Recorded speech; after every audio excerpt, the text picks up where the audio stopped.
So I'd like it to get. Okay.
Hi, everyone, and welcome to Unleashed with me, Scarlett Johnson, presented by Moms for Liberty. And we're going to talk about a breaking story that happened while I was in DC this week. It was completely unexpected. I was like sitting in the press room, and then I heard rumor that there's going to be this DOJ press conference with the FBI Director Kash Patel and the acting DOJ. It was news that I was welcome to hear. It was about the Southern Poverty Law Center. The breaking news that the Southern Poverty Law Center faces a major scandal after the grand jury came back with an indictment of 11 counts. And I'm going to go through all of that, but first I want to say welcome to my guest, Meg Brock. Meg, thanks for joining me today. Yeah, thank you so much for having me. Federal grand jury in Montgomery, Alabama, indicted the SPLC on 11 accounts. These charges include wire fraud, bank fraud, false statements to a federally insured bank, and conspiracy to commit money laundering. I think this is just the tip of the iceberg. The SPLC created a fiction, they funded it, they built an illusion, one that eager, willing politicians and members of the mainstream media embraced because it affirmed their own prejudices, unwilling to accept that the ideas that they had been championing, isolating kids during COVID, forcing masks, dehumanizing children, teaching K through 12 education through the lens of critical race theory and gender ideology, and perpetuating this narrative that America is this horribly racist country, deeply rooted in white supremacy. In fact, I think as it turns out, they couldn't find instances of institutional white supremacy, so they had to invent them with these false flag operations. We've been saying this for years, Meg. Finally, there's proof. So I'm glad to hear it, but I want to see justice. What are your thoughts about this indictment, considering your background? You could talk a little bit about that. You're from Bucks County, Pennsylvania, and you certainly received a lot of backlash from groups like SPLC and what their rhetoric does to incite, I think, violence towards moms like us. Mm-hmm. Yeah, well, I mean, I've been thinking a lot since this came out about the Moms for Liberty Summit that happened in Philadelphia in June 2023. And that was just, I think it was almost exactly 3 weeks after the SPLC had labeled Moms for Liberty an alleged hate group. But I mean, if you go back and read their report, it really was an attack on all parental rights, the whole parental rights movement. So really any parent like you and I who were at school board meetings, questioning COVID mitigation, calling for schools to reopen, saying we don't want children to learn at school that Johnny can become Jane, just things that are very basic. And I'll say too, with the COVID, we were right. I mean, all the evidence shows that the prolonged school closures, the masks have had a serious implications, very negative implications for students during that time that are, we, Mhm. you know, we're never even really fully know the harms that were done. But that was an attack on all of us. I mean, I think going back to thinking that we were called domestic terrorists, and then this was kind of like the next step. So yeah, there was so much hate, so much that it's hard to even believe it was real in America simply for being a parent who spoke up for your convictions during school board meetings. So I've been going through my notes, my social media, all of my pictures, and it's been a trip down memory lane. I think I forgot, or I wanted to forget these kind of dark times. Mhm. So going back to the spring of 2023, I found an old video where Representative Ilhan Omar called Moms for Liberty, moms for bigotry, and moms for oppression, and used all sorts of language. And she also referenced basically the whole parental rights movement. And Mhm. in a hearing with Secretary Cardona, the former Secretary of Education under Biden, she she basically asked him, "What are you doing to stop these parents? What are you doing to limit their influence? How are you using the force of federal government to come down hard on these white supremacists?"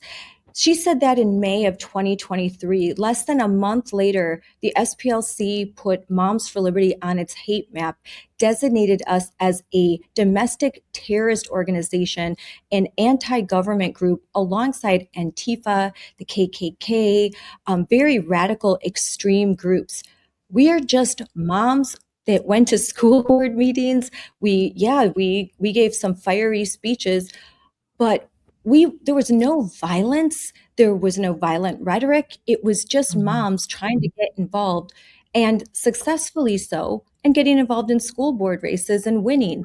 Mhm. I don't think it's a coincidence that that day on Capitol in May, that moms were under fire, and that representatives like the squad were basically signaling to the federal government, what are you going to do to stop them? And Mhm. then what do you know? We are designated as a domestic terrorist organization, which, in my opinion, opens the door for the federal government to start to surveil us and watch Mhm. us. And it Mhm. gives permission for so many radicals and, frankly, not mentally well people to feel it's their duty to Mhm. take us out, to oppose us. Mhm. What are your Mhm. thoughts? Yeah, no, absolutely. I mean, I think back to, again, like thinking about the event that at the Moms for Liberty Summit at the Museum of the American Revolution, and how there was weeks of protests. There were a whole coalition of Pennsylvania state senators trying to get the event canceled, which is so ironic given that this was in Philadelphia, like literally the birthplace of liberty, democracy, freedom. You had politicians trying to get a group of moms canceled. And part of their reason was they said, oh, the SPLC has labeled them a hate group. They're, these extremists. And they were pressuring the museum to not have the event. And so I remember there was just a mob of people. We all had to have essentially a police escort to even enter the event. And you think about how crazy it is that a group of parents, mostly moms, very normal everyday moms, had to have a police escort to basically enter a cocktail hour. When you think about the implications of that, and I think about some of the horrible political violence we've seen escalating around the country in the past 18 months. I mean, I think back to that, I think we're very, very lucky that no one got hurt. I know there were arrests. I know there was a lot of harassment. I know that there were some kind of scary, even you have a video of when we were going out to dinner and your Yes. Uber is like getting like surrounded by like angry protesters. I mean, there was some tense moments that really, man, it's really crazy to think that in America you could be demonized like that for simply sharing your beliefs that really are not radical at all. So when I think about when we arrived Philadelphia, we had to have a meeting. We were told to not leave the hotel, that basically it wasn't safe, and the police could not protect us beyond the minute we left the perimeter of the hotel, we were on our own. They told us to not wear any gear signifying that we were with Moms for Liberty. Don't wear even American flags. Don't wear Mm, anything that was patriotic. It was shocking that mm, you needed to not look like you were a supporter of Trump or Moms for Liberty, or you loved America, that you had to be inconspicuous. But finally, one night, because Pennsylvania is your hometown, you wanted to show us around a little bit, take us out to eat. We thought, okay, let's get some Ubers and let's go to a restaurant. Maybe we could sneak out the back door. Um, Unfortunately, they discovered us and they swarmed us. And it was one of the most uncomfortable situations I've ever been in. The way that they surrounded us as we walked to the Uber, the way they surrounded the Uber, mm, they were trying to stop it from moving. They were just screaming and yelling and saying such hateful things, horrible things. They trying to provoke us, trying to get us to even just to touch them, I think, because that could provoke some kind of action. And mm, it was very shocking for me, very shaken up by it, and mm, we weren't the only group. There were other groups where if they simply just wanted to um, just go see Philadelphia, this historic city, leave their hotel, that they had surrounded all of the different exits, and they mm. were watching and monitoring and coming after us. And I believe that was directly because SPLC put this target on our back and gave Mhm. permission for these radicals to basically just make our lives miserable, to try to push us so far that we just want to walk away. We just want to be done. The pain is too much. What do you think the purpose is of the kind of tactics that they use, these more revolutionary tactics? Well, I mean, I think that parents being involved in school boards and local politics is effective. I mean, I think about what just happened in Virginia, and you think in 2021, the Republicans won the gubernatorial race, and that was a lot of that was credited in part to parents because it was kind of the peak of the COVID era, and all these moms and dads were totally pissed off that their kids were either not in school or still having to wear a mask, and they'd had enough, and so they really gathered around more local and state elections, and it had a huge impact. I saw that in my own county in 2021 when parents all we had 13 different school districts in Bucks County, and in every district there were these grassroots groups that were mostly totally separate from the GOP, just parents who were upset. Yes. They were Republicans, Democrats, and libertarians, like all working together to try and elect school board members who would stop all the COVID craziness. And ultimately, what that did is it had an impact, and it drove up the countywide totals to where the Republicans won all the county elections that they had lost 2 years earlier. And so when activists and progressive activists saw how impactful that was, and frankly, I think it's the most American thing ever. First, I mean, America really needs people to care. And unfortunately, a lot of people don't really care or care enough to even vote unless something is really pressing into them personally. But I think there was every reason for progressives to want to stamp out that fire because it was effective and it was growing and it was really changing, and it continues to influence. But I think we really saw it really changing how politics were working. Uh, I think you said something really important, because I think back to that time that this was not political. This wasn't Republican or Democrat. You weren't kind of doing a litmus test. When parents got together, they just came together as parents, as concerned citizens. We didn't say, "Hey, raise your hand if you're Republican, if you're get out of here," or vice versa. And this movement it just caught fire because it wasn't labeled. Mhm. It was just, we were all in this collective moment together, and it was so successful. The school board races winning, I know in my own area, candidates were like beating out school board presidents, like two to Mhm. one. It Mhm. was just such I mean, Glenn Youngkin was swept in during this time, and Mhm. he was not predicted to win, and then of course the famous statement Mhm. was made in the one of the gubernatorial debates, and boom, Glenn Youngkin had his moment, and there Mhm. were articles called "The Parent Revolution," and I think the success there, that really scared the left and it scared the authoritarians, and so they needed to come in and Mhm. break apart the unity. And what better way to do it than to have groups like SPLC Mhm. label, say, "Hey, you don't want to Mhm. be with those people; those are white supremacists over there." Right. And Mhm. by putting these labels on, that gave permission for the media to run with it, and boy, they sure did. Mhm. Yeah, and I think it's a very dehumanizing label, and I think I mentioned earlier, I was just reading that report, that they really took care to make sure they include the entire parental rights movement. Like, they were speaking about Moms for Liberty, but they were speaking broadly about parents that were involved in school board meetings and weren't progressive. And, I mean, I think that we both saw at the local level the kind of hate that spurred, and it's really disturbing. I mean, I think about school board candidates school board directors who were, I mean, mocked incessantly. Some received death threats. I mean, just absolutely horrible things. And it's so sad because, particularly with school boards, they are supposed to be about education and not about politics. And so I really think that pushing this perception of extremism when you're having I mean, what really we know, like, for example, the transgender issue is an 80-20 issue. Like, if you believe that 5-year-olds should be learning that they can change their sex, like, you're the person who's actually extreme.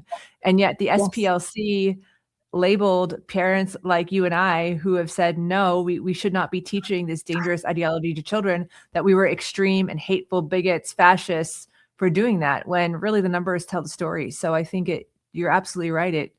It allowed a dehumanizing narrative to really attack any parent who was speaking up on issues that most Americans actually do agree on. I It's to this day sometimes, but back then in particular, I felt like I was in the upside down. And my husband, like, having to relive some of this, my husband's like, I just can't even go there, because Mhm, to pick up the local news, like the Milwaukee Journal Sentinel in my area, and see articles written about your wife, your mom, your sister, your aunt, her face, and here's Scarlett Johnson running for school board. Oh, and by the way, she's a white supremacist, she's a mhm, bigot, she's a racist, transphobe, part linked to an organization that is has been labeled by SPLC a domestic terrorist organization. That What I just said there, that was the tagline by every legacy media source for the last 3 years. Um, mhm, by far the qualifier, and mhm, it angered me every time, because I'm like, look around. Do you need, when you come to talk to members of Moms for Lead, when you come to an event, do you need security? um, if it was just us, no. Like, we aren't violent. We do not speak violent rhetoric. Believe me, if we did, you'd know it. But on the other side, you it's right there for you to see. Every mhm, event, surrounded. I mean, there was one event in Wauwatosa school board meeting where uh, me and 5 other moms and a grandfather came to speak at the school board meeting to support the vast majority of parents that were opposing comprehensive sexuality education in their mhm, schools. Um, and we won't go down that route we have before, but it's just a vile curriculum that has nothing to do with education and everything about indoctrinating and sexualizing very young kids. So mhm, in this community, which was a blue community, the overwhelming number of voters opposed this. They didn't want it. The district put out one of their little polls. They did not get the numbers they wanted, so they did it again, and they basically had to keep editing out the poll till they got a number that was presentable, because the public didn't want what they were serving. And mhm, we were surrounded by 300 activists. Mm, that one of them grabbed me by the neck. We had to have a police escort into the school board meeting where these activists blocked our entry. And when we asked the police, could you please remove them? They said no. So this was our life. This was our mhm, life for years until President Trump was elected. This is just what we went through. And mhm, yet we were called the extremists. mhm, And it's just the upside down that that narrative was allowed to persist. And to this mhm. day, there's not been a reckoning. There needs to be a reckoning. I was happy to see the CBS News accurately portraying what is happening and the gravity of the indictment against SPLC. Mhm, But frankly, it's crickets everywhere else. Or they mhm, say SPLC was indicted for paying off informants, just like the FBI pays off informants. It's like, no, mhm, these things are the same. mhm. Um, so you're in the media. You work for the Daily Wire. Now, of course, these are good guys. But why? Why is the media perpetuating this fiction? Why are they allowing these very radical people to intimidate us and even them?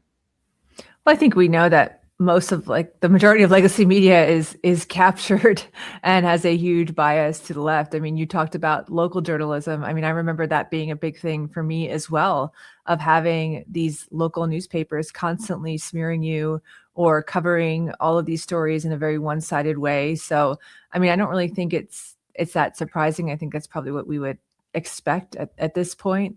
But I think narrative is a really powerful tool that people use. And I think the average person isn't necessarily paying attention to all these issues, might not even know what the SPLC is, but they've probably heard that Moms for Liberty is a hate group, right? They've probably heard that. And so I think it is really important to kind of keep peeling the curtain back and really showing where these ideas come from and giving people an alternative perspective that maybe they're not getting from traditional legacy sources.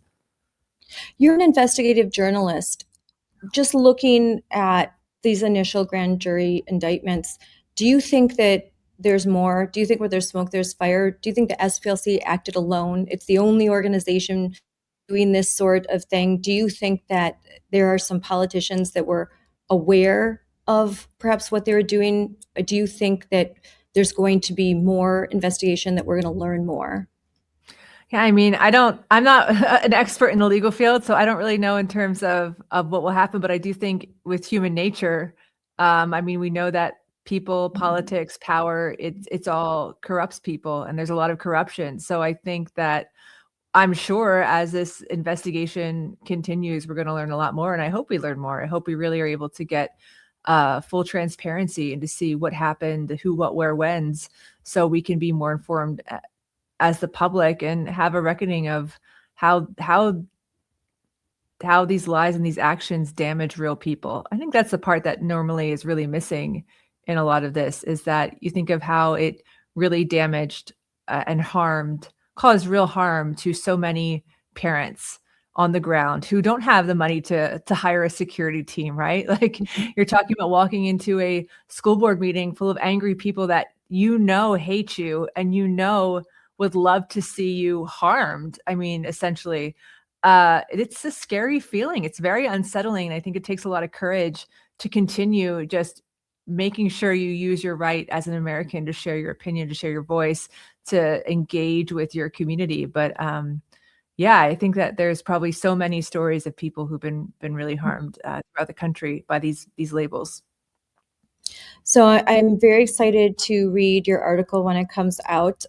Before we go, I did want to talk about the article that you have that's just been released. It's The Quiet Suburban Shift, Turning Safe Communities into Radical Ground. And I think that that article that's the that article tells you how we got here, because Hmm. how did we get to 2020, 2021, 22, 23? You go back in time just a little bit and you lay the groundwork. How did Hmm. we get here? How did common sense lose in the suburbs? How did the suburban schools even get affected by what was happening in city schools. Can you tell us a little bit about your article and why you felt compelled to write it? Yeah, so I'm from Bucks County, which is right outside of Philadelphia, and Bucks County's been in national news a lot over the past 2 years. But most recently, it was because the two teens who are charged with the ISIS-inspired or attempted terrorist attack in New York City were both from Bucks County. They were both from one was from these about half a mile away from where my husband and I bought our first house. The other one was 10 minutes away from where I grew up. So this hit really close to home for me, and I saw living there this real transformation in the suburbs that happened over the past decade. And so I went back and did some digging into the numbers. There were as many as 60,000 people a year leaving Philadelphia in the 2010s. Research suggested that a lot of them were parents, and they were leaving because they're of the failing schools. We know how the blue cities across the country, their schools are just abysmal. I mean, it's Yes. it's embarrassing. Like, of course, any parent who could not put their kids in those schools is going to want to take that chance. And then you have the crime issue where, I mean, I was reading through this Pew report, and it was just talking about people were like, yeah, I don't really want to worry about someone getting shot down my street when I have kids. And you're like, yeah, of course you don't. But I think what happened is people might have felt the effects of long-term progressive policies and how they failed to keep their community strong and safe. However, not everyone can recognize that if you continue to vote for the same things, then you're just going to have the same problems in your new home. And I think that's really what happened was a lot of people were fleeing the cities. The cities of populations have been kept up or slowly increased because of illegal immigration. I mean, there was a piece that was recently written that was expressing concerns that Philadelphia is not going to have like enough of a population growth or enough workers because of Trump's crackdown on illegal immigration. And I mean, these are things people are saying out loud. So you think so the cities are just kind of in conquered territory for progressive Democrats. They won, and now you have voters shifting out to the suburbs with progressive voting beliefs. And then you have, I know, in Bucks, I mean, a lot of the Philadelphia Democrats were coming out to the suburbs to campaign or to raise money for suburban political candidates. And so I really see it as like the Democrats just trying to strategically enlarge their territory. And then you see how that can have implications even at the federal level. And I, in my piece, talked Yes. about how our county commissioners in Bucks, so Bucks County, the Democrats won in the end of 2019 for the first time in over 40 years. They took control of the county by 664 votes, which there were over 450,000 voters in the election. So that is a slimmest of margins.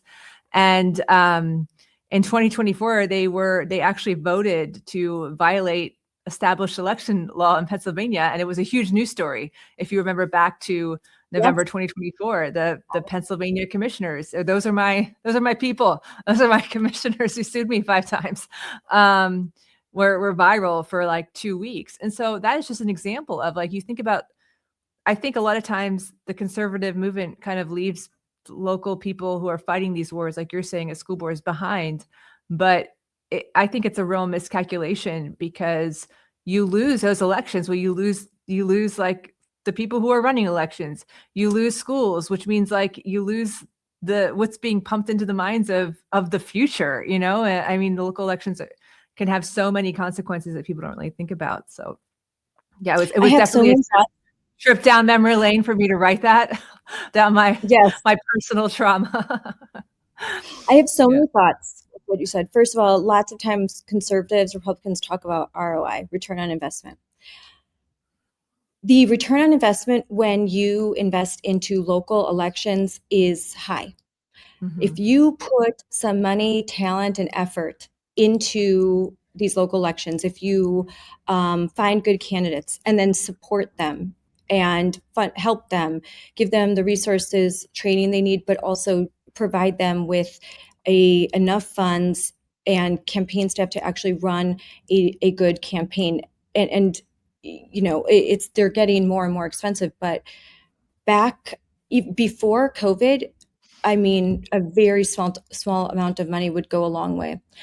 The Mhm. Democrats, and I have, since reading your article, I have actually done my own digging, and I started to find policy papers, um, scholarly journals, and books, things written by very smart strategists in the Democrat Party. They were written, you know, in the Obama era, and Mhm. kind of mapped out a plan. That plan was to invest in local suburban elections. Mhm. That by doing so, like this was uncharted territory. Mhm. Republicans tended to have control over these areas because they Mhm. were the voters that always showed up.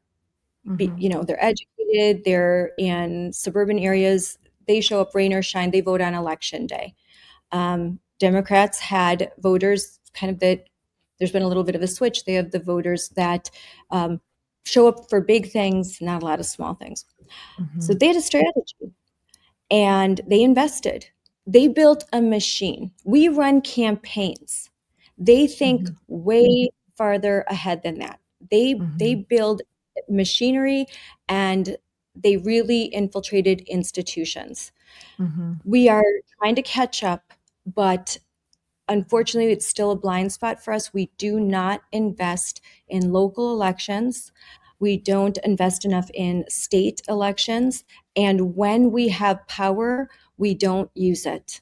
We do not Mhm. use it the way that the Democrats have now. I'm not saying that we should do the illegal and underhanded tactics that they have done, Mhm. but we should be looking to Ron DeSantis as an example of what Mhm. you do when you have institutional power. You use it. You do not let them, you don't let their name calling get to you.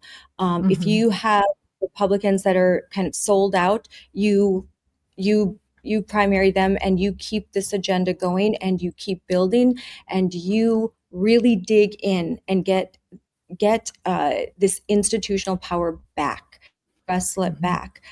We're still coming to grips with these concepts. I don't know how long it's going to take, and I don't know how bad it's going to have to get before there is a come to Jesus moment in the conservative movement. But I sure hope it's coming soon. Mhm. Yeah, I mean, I think with it was interesting, like in 2019 in Bucks, the Democrats won, but then with the parental rights movement, which was totally grassroots, in 2021, the Republicans won, and then it shifted back in 2023 when it was just local elections because, um, I mean, I know my experience with the local GOPs are that they in the suburbs were a lot more social club and kind of aging boomer than they were like really like ready for the fight and like you're saying the strategy that was coming from the Democrats.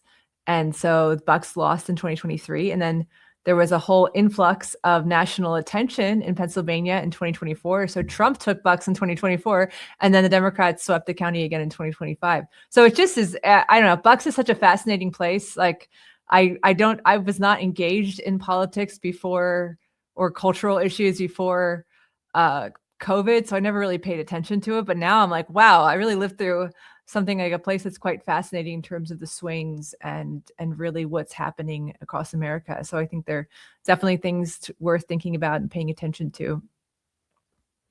Yeah, I think conservatives went, I think they're now coming out of this influencer moment where you know what, Trump won. It was a miracle. It was awesome, amazing. I cried. I was a surrogate for Trump. Amazing. And I think the fact that in new media that conservatives had this power for once was intoxicating. But I think now we have to govern, and we have to think about building.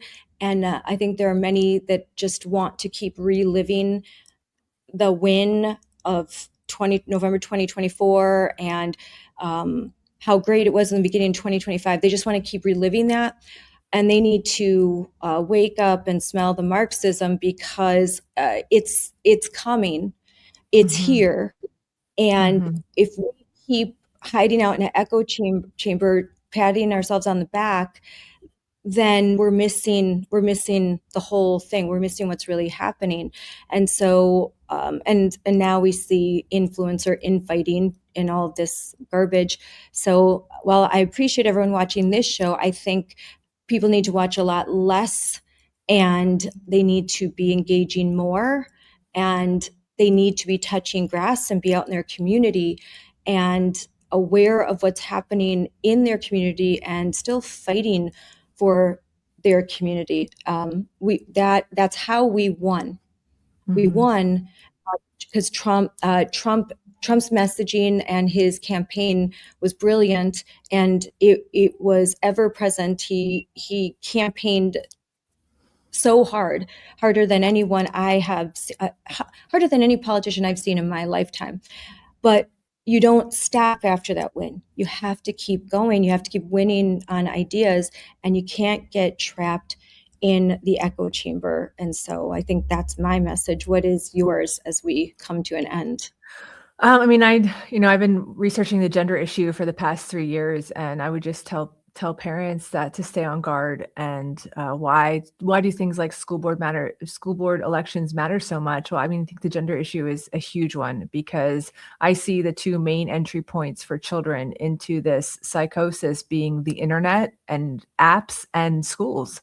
And so, I mean, I think a lot of people when Trump won, and I think the Trump administration has taken really amazing steps to protect kids and children from gender ideology, but every single one is being fought in court, and there are a lot of activist judges who are not ruling in favor. And the other thing is that a lot of the things that have happened are really only as good as this presidency. So until there's Mhm. laws passed that this could essentially all be erased as soon as if a new Democrat president was elected and wrote a whole different set of executive orders saying, actually, gender identity is real, and if you misgender someone, it's a hate crime. You're going to go back on the SPLC's hate map. I mean, This so I feels going to be vindicated somehow yes. with like radical far left. Yes, yes, that's So why I think that's why in terms of what you're saying with real change and really, Mom Sorority is all about schools. Why schools, I think they're so important. There's still a lot of work to be done. And I'm just talking about the issue of gender ideology. I mean, there's still so much to be done and to protect kids and families. So I think that yes, the best way we can do that is just being engaged, being good yes. moms, good wives, good friends, good aunts, sisters, members of our Mhm. community, remembering like that's what real life is, and that's really where you find the joy in life. And I think if you don't have that joy, it's kind of hard to stay engaged with these issues. So I think to your point, it's really important for people to find that balance in their lives. Yes, we've got to stay engaged locally, stay vigilant, stay on top of your school board, find candidates, run for school board, collect the evidence when your school board or your state or a government institution is violating Title IX, violating federal law, violating civil rights by teaching or having a policy or a program that is seeped in critical race theory, meaning DEI, actually racist. So that's our job. We do that. And then we make sure we get this information to the federal government so that they can do their job, which is launch Title IX investigations, to withhold funding when schools are not in compliance. And exactly what happened on Tuesday, that is in the federal government's lane. They need to continue to go hard on the SPLC and dig up all that they can, expose what they did, and anyone affiliated with them needs to be exposed as well, because this is our shot. This is our chance to try to root out some of this corruption, this virus, this cancer that has just taken hold of American institutions. So while there's many things the federal government can't do as far locally and school boards and what's happening with grassroots activists, this they can do. They can provide us justice for what happened to us, and they could protect us in the future from something like this ever happening again. And it is incumbent upon them to work very hard and very vigilantly to get justice for all of us who were harmed in this space, because ultimately it is our children that are harmed when we can't protect them. So I don't think I could end it any other way than that. That's great. No, thank you. Thank you so much for having me. I appreciate it. Thanks for coming on, and I can't wait to read your next article. I encourage everyone to follow Meg Brock. We'll have all of her information in the comments, and follow Daily Wire. They're doing great work. And Thank you. Thank you, Scarlett. Thanks for having me. Thanks, Meg. Bye. Bye. Great. Cool. All right.